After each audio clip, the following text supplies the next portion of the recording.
Si el teorema de Casorati-Weierstrass es sorprendente porque nos revela cómo desparrama cualquier entorno, por pequeño que sea, todos los puntos de ese entorno, la imagen por F, y el Z0 es una singularidad esencial, la imagen del entorno se desparrama por todo el plano. Pero, fíjense, volvamos a la tableta.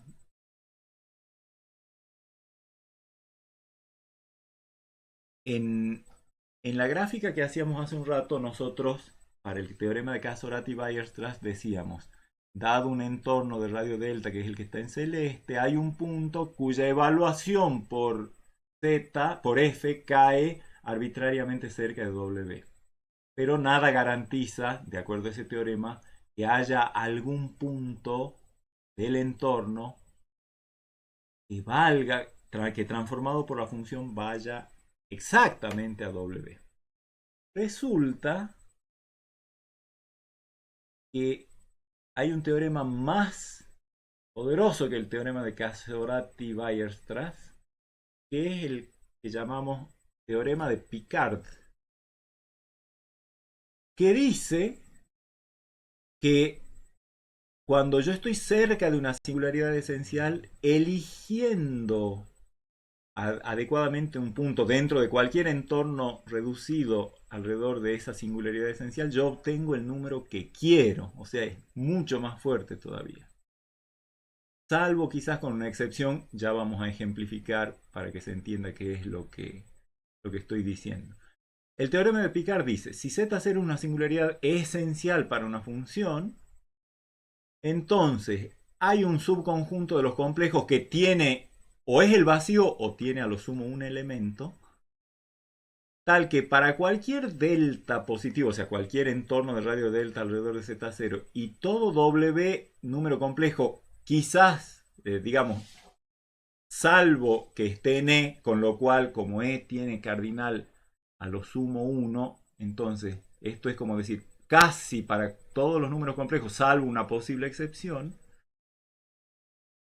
hay algún punto del entorno de radio delta alrededor de Z0 que transformado por F va a parar a W. Pero no solo eso, sino que lo hace una cantidad infinita de veces. O sea, es como una especie de locura, que dentro del entorno reducido hay una cantidad infinita de puntos, todos ellos transformados van al W que yo quiera. Con a lo sumo una sola excepción. Vamos a ejemplificar esto. Fíjense la función e a la 1 sobre z, que tiene en cero una singularidad que es el cero, y si la desarrollamos en serie de potencias, en serie de Laurent, vemos que es esencial, usamos el desarrollo de e a la w. ¿Sí? Aparecen, en ese caso sí aparecen todos los coeficientes de la parte principal, son todos distintos de cero. Entonces, yo me pregunto, para cualquier z en los complejos, salvo el cero, recuerden que la función exponencial no puede valer nunca cero. Entonces, en este caso, el e del que me están hablando es el cero porque la función no puede valer cero. Bueno, salvo esa única excepción, esta función toma todos los valores complejos, salvo el cero.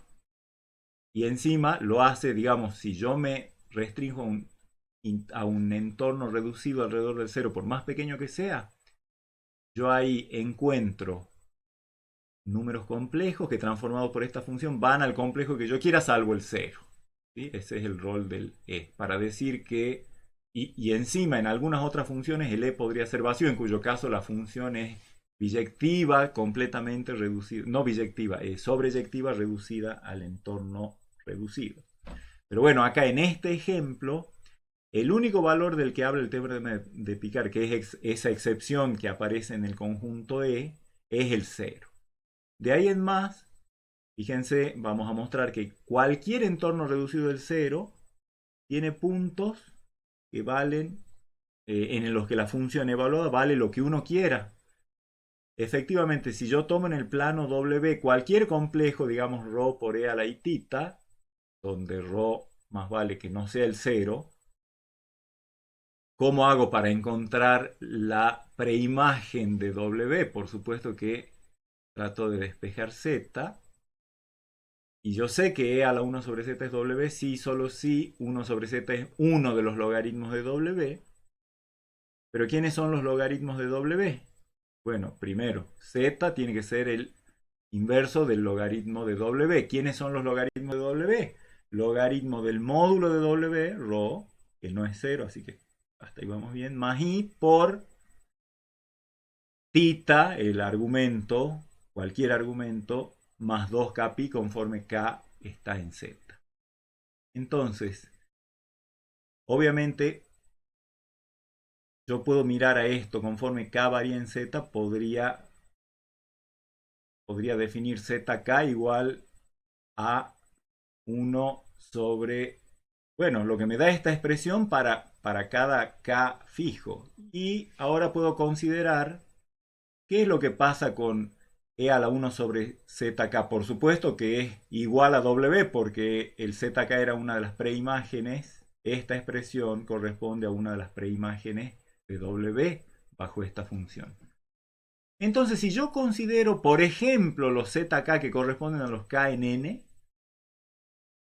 y lo miro como una sucesión, porque puedo hacerlo, esa sucesión cuando k se va a infinito, fíjense, el logaritmo de ρ puede ser un número, si ρ es muy chiquito, bueno, será un número, qué sé yo, negativo, muy de módulo, de valor absoluto muy grande, no importa, pero lo que interesa es que conforme k va creciendo, todo esto en módulo va creciendo y por lo tanto cuando k tiende a infinito esto se va acumulando en cero. Eso quiere decir que cualquiera que sea el entorno que tome alrededor del cero, la cantidad de los k naturales para los cuales el correspondiente zk ya cayó en el entorno de radio delta es, es infinito porque los números de esta forma conforme k va variando se van acumulando hacia el cero. El cero de hecho es un punto de acumulación de los zk, así que cualquier entorno contiene infinitos de tales puntos, que es lo que dice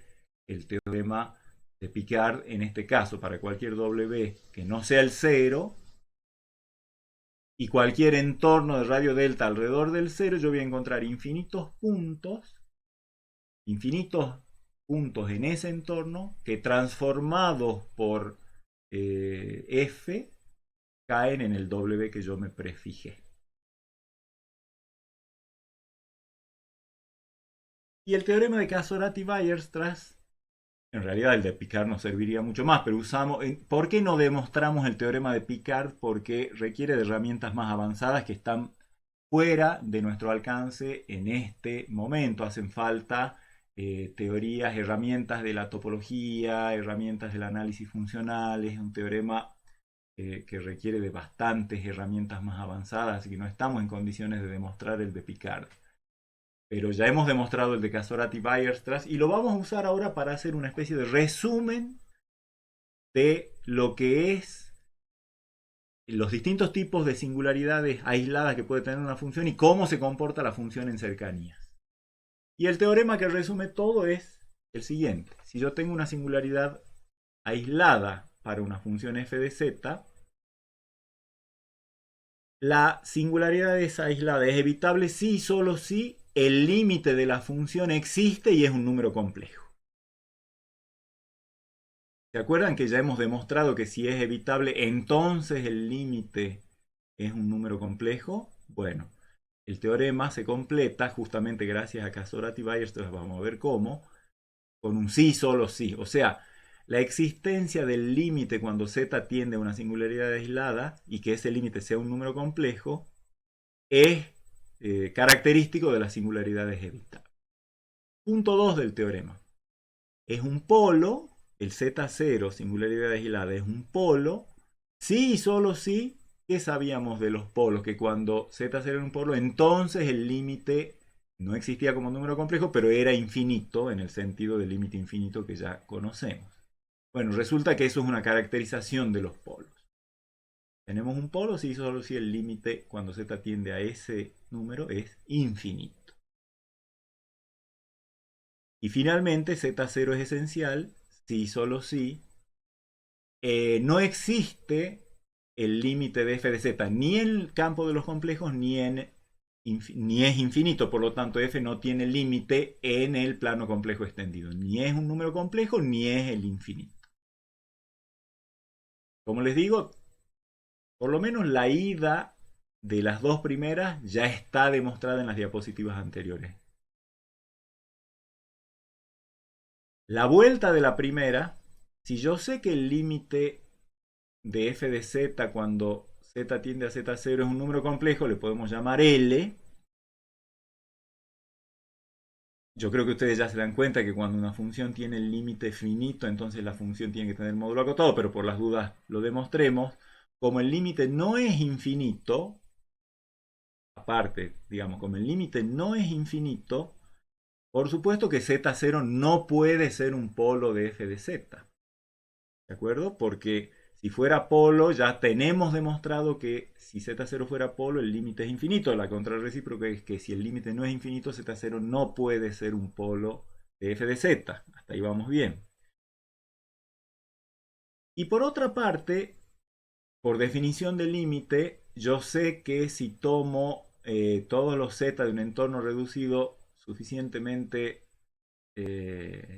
reducido, digamos, suficientemente pegado a z0, el módulo de f de z menos L es menor o igual que 1. Es como haber pensado que, yo sé que por el límite para todo epsilon existe un delta tal que, bueno, tomando epsilon igual a 1 y aplicando la definición del límite tenemos esto. Para todo z en el entorno reducido de radio delta, alrededor de z0, esta f de z difiere de su límite en módulo menos que 1. Y por lo tanto, por desigualdad triangular, para todo z en ese entorno, el módulo de f de z es menor o igual que el módulo de L más 1. Lo cual quiere decir que para todo z en ese entorno reducido, ningún punto del entorno reducido transformado por f cae, por ejemplo, dentro del entorno de radio 1/2 alrededor de módulo de L más 2. Es decir, si yo sé que módulo de f de z dentro de ese entorno no se pasa de módulo de L más 1, jamás podrá llegar a estar cerca de módulo de L más 2, que es un número que en la red, esto es un número complejo que está sobre el eje real y está estrictamente a la derecha del módulo de L más 1, así que si yo trazo un entorno alrededor de módulo de L más 2 y ese entorno es de radio 1/2, más vale que ningún z transformado por f va a caer en ese entorno. Eso es lo que dice, es una de las consecuencias de lo que dice. Y entonces, ¿qué pasa? Bueno, obviamente el teorema de Casorati-Weierstrass nos diría, si z0 fuera una singularidad esencial de la función f,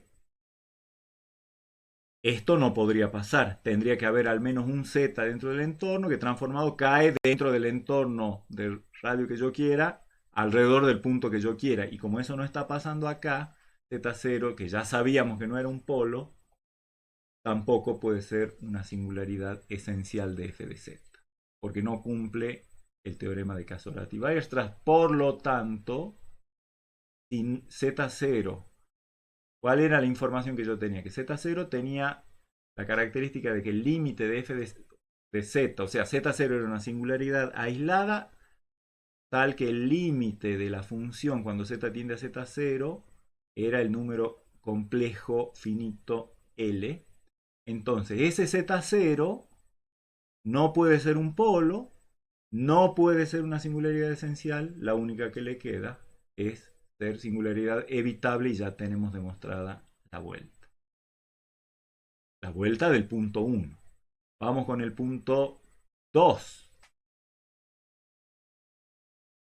Ya sabemos que z0 es polo, implica que el límite de f de z cuando z tiende a z0 es infinito, eso ya lo hemos demostrado antes. Ahora vamos por la recíproca. Bueno, lo que sabemos es que el límite cuando z tiende a z0 de f de z es infinito. Por lo tanto, no es un número complejo y por lo tanto, por el ítem 1, no puede ser una singularidad evitable. porque si fuera evitable tendría que tener límite finito. Pero acá estamos viendo que el límite es infinito, por lo tanto no puede ser una singularidad evitable. Por otro lado, como el límite de f de z cuando z tiende a z0 es infinito, por definición del límite, eso quiere decir que existe un delta positivo tal que, por definición del límite infinito, ¿no? Quiere decir que hay un delta positivo tal que para todo z en el entorno reducido alrededor de z0, de ese radio delta, el módulo de f de z es tan grande como yo quiera, por ejemplo, mayor que 1. Pongo 1 como podría haber puesto cualquier otro número positivo, pero el 1 nos va a servir. O sea, yo sé que hay un entorno, por definición del límite infinito, hay un entorno alrededor del 0, tal que si yo evalúo la función en ese entorno y tomo módulo, siempre me da más grande que 1. Definición del límite infinito. Eso quiere decir que para todo z en ese entorno, el f de z no cae cerquita del 0. Por ejemplo, no cae en el entorno de radio medio alrededor del 0.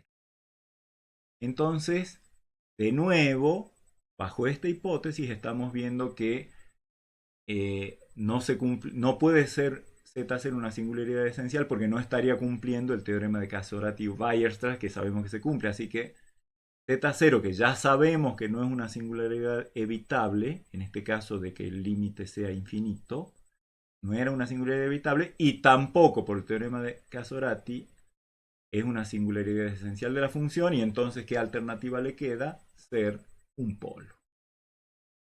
Ya tenemos el segundo. Y el tercero es prácticamente inmediato del teorema e inmediato, una de las direcciones es inmediata del teorema y la otra de las direcciones del sí solo sí es inmediata del 1 y del 2. Veamos. La ida. Supongamos que z0 es esencial.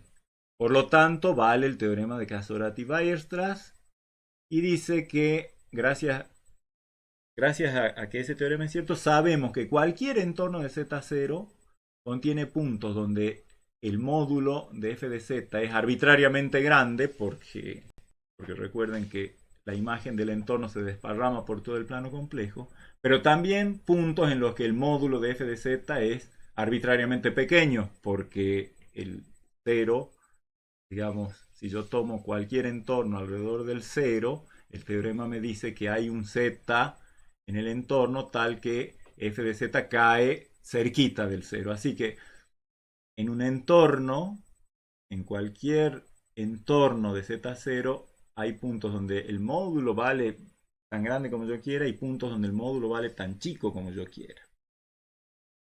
Así que más vale que no puede tener límite finito, no puede haber límite porque hay puntos, en cualquier entorno hay puntos donde el módulo es arbitrariamente grande. Y tampoco puede ser infinito porque eso requeriría que todos los puntos del entorno al evaluar f de z y tomar módulo sea arbitrariamente grande, pero no, hay también los que son arbitrariamente pequeños. O sea, es lo que uno se imagina inmediatamente cuando le dicen que una función desparrama todos los puntos de un entorno por todo el plano complejo. Bueno, esa función por supuesto que es salvaje, no puede tener límite. Ni ser un número complejo, ni ser infinito el límite, y por lo tanto esa función no tiene límite en C infinito. Y la vuelta es inmediata porque yo sé que z0 es una singularidad aislada de f y que no existe límite ni en C ni es infinito. Por el sí y solo sí de los ítems 1 y 2. Eso quiere decir que z0 no es polo, al no ser infinito no puede ser polo z0, y al no ser un número complejo el límite, o sea, al no existir límite en el campo complejo, entonces no puede ser tampoco una singularidad evitable de f de z, y por lo tanto z0 es una singularidad esencial de f. Y bueno, con eso hemos demostrado ese teorema que resume el comportamiento de las funciones en las cercanías de sus singularidades aisladas, y todo se reducía a contar cuántos coeficientes de la parte principal del desarrollo en serie de Lorentz en el conjunto que interesa válida para el conjunto que interesa, cuántos coeficientes son distintos de cero. Y bueno, eso ha sido, digamos, un ejemplo de cómo aplicar series de Lorentz para entender cualitativamente comportamientos de funciones.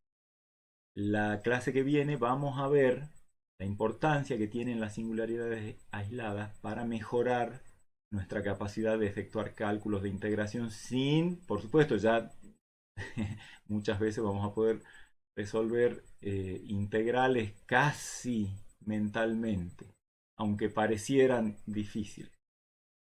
Y también vamos a ver en clase posterior cómo toda esta teoría que estamos viendo, toda la teoría de Lorentz, nos conduce a excelentes métodos de cálculo de integrales de funciones reales de variable real, que capaz que si las intentamos hacer con los métodos de las funciones de variables reales, se nos hacen difíciles o imposibles.